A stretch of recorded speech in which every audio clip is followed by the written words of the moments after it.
শাক আমরা কম বেশি প্রত্যেকেই খেয়ে থাকি। অনেক সময় দেখা যায় ছুরি বটি দিয়ে শাক কাটতে গেলে হাত কেটে যায়।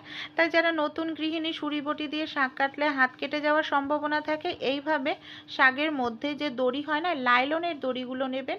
লাইলনের দড়ি এইভাবে শাকের মধ্যে খুব ভালো করে আপনারা পেঁচিয়ে নিন।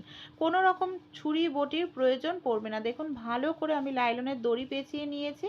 তারপর কি করব, দড়িটা ধরে এইভাবে আমি টান দিতে থাকবো। দেখুন ছুরি বটির কিচ্ছুর প্রয়োজন পড়বে না। কত সহজেই আমরা কিন্তু শাকটা কেটে নিতে পারছি, আর হাত কেটে যাওয়ারও সম্ভাবনা নেই। দেখুন পুরোটা শাকই কিন্তু আমি এইভাবে দড়ি পেঁচিয়ে নিয়েছিলাম, লাইলনের দড়িটা টান দিচ্ছি, আর শাকটা সুন্দরভাবে এখানে আমার কাটা হয়ে যাচ্ছে। আইডিয়াগুলি যদি ভালো লেগে থাকে অবশ্যই আপনারাও কিন্তু ট্রাই করে দেখতে। প্রত্যেকেই বন্ধুরা মশলা করার জন্য কিন্তু মিক্সার জার ব্যবহার করে থাকি, কিন্তু অনেক সময় কি হয়, মিক্সার জারের যে কাঁটাটা থাকে সেটার হয়তো ধার চলে যায়, আমরা মশলা করতে পারি না, এটাকে আবার চেঞ্জ করতে লাগে। তাই আমাদের বাড়িতে প্রত্যেকেরই ফয়েল পেপার তো থাকেই। এখানে ফয়েল পেপারটাকে আমি ছোট ছোট করে ছিদ্র করে নিচ্ছি, মানে টুকরো করে নিচ্ছি।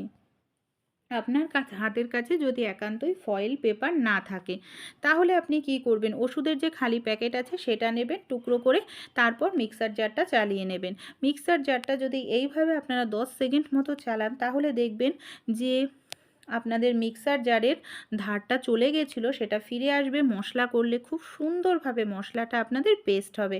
টিপসগুলি যদি কোনো টিপস ভালো লাগে অবশ্যই অ্যাপ্লাই করে দেখবেন।